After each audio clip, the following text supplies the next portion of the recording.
ಎಲ್ಲರಿಗೂ ನಮಸ್ಕಾರ. ಇವತ್ತು ಮಧ್ಯಾಹ್ನದ ಊಟಕ್ಕೆ ಬೆಂಡೆಕಾಯಿ ಪಲ್ಯ ಮತ್ತು ಗುರಾಳ ಚಟ್ನಿ ಮಾಡುವ ಬನ್ನಿ. 2-3 ಸ್ಪೂನು ಆಯಿಲು, ಸಾಸಿವೆ, ಜೀರಿಗೆ, ಬೆಳ್ಳುಳ್ಳಿ, ಕರಿಬೇವು, ನಂತರ ಕಟ್ ಮಾಡಿ ಇಟ್ಟಿರುವ ಈರುಳ್ಳಿ ಫ್ರೈ ಮಾಡಿ, 1 ಕಟ್ ಮಾಡಿ ಇಟ್ಟಿರುವ ಟೊಮೆಟೊ,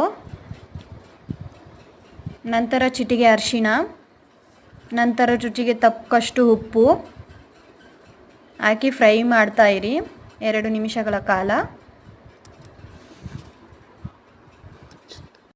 2 ನಿಮಿಷ ಮುಚ್ಚಳ ಮುಚ್ಚಿ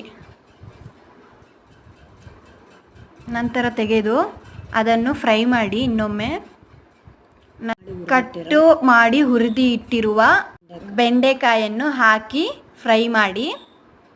ಕಡಲೆ ಬೀಜದ ಪುಡಿ 1 ಸ್ಪೂನ್ ಸಾಂಬಾರು ಪುಡಿ, 2 ಸ್ಪೂನ್ ಖಾರದ ಪುಡಿ, ಸ್ವಲ್ಪ ಗುರಾಳದ ಪುಡಿ ಹಾಕಿ ಚೆನ್ನಾಗಿ ಫ್ರೈ ಮಾಡಿ.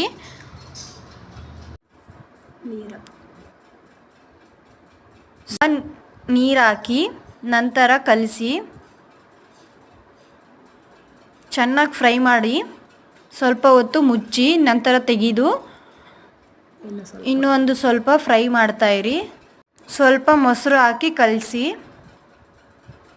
ಚೆನ್ನಾಗಿ ಮಿಕ್ಸ್ ಮಾಡಿ, ಸ್ವಲ್ಪ ನೀರು ಹಾಕಿ ಚೆನ್ನಾಗಿ ಕಲಿಸಿ ನಂತರ ಬೇಯಲು ಬಿಡಿ. ಬೆಂದರೆ ತಿನ್ನಲು ಚೆನ್ನಾಗಿರುತ್ತದೆ.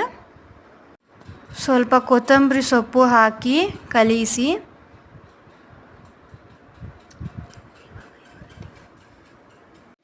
ಪಲ್ಯ ರೆಡಿ ಆಗಿದೆ. ಗುರಾಳ ಚಟ್ನಿ ಮಾಡೋಣ ಬನ್ನಿ. 7-8 ಮೆಣಸಿನಕಾಯಿ ಮತ್ತು 1 ಟೊಮೊಟೊ, ಅರ್ಧ ಕಪ್ಪು ಶೇಂಗಾ ಬೀಜ, ಅರ್ಧ ಕಪ್ಪು ಗುರಾಳ ಪುಡಿ, ಕರಿಬೇವು, ಕೊತ್ತಂಬರಿ, ಬೆಳ್ಳುಳ್ಳಿ, ಉಪ್ಪು.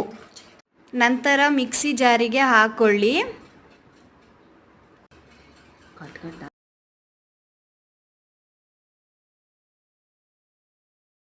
ಮಿಕ್ಸಿ ಜಾರಿಗೆ ಹಾಕೊಳ್ಳಿ, ರುಬ್ಕೊಂಬರೋಣ ಬನ್ನಿ.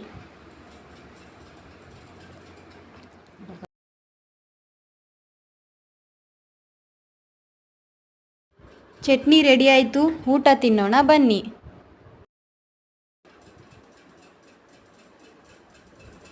ಬೆಂಡೆಕಾಯಿ ಪಲ್ಯ ಮತ್ತು ಗುರಾಳ ಚಟ್ನಿ ಜೊತೆ ಅನ್ನ ಸೂಪರಾಗಿದೆ.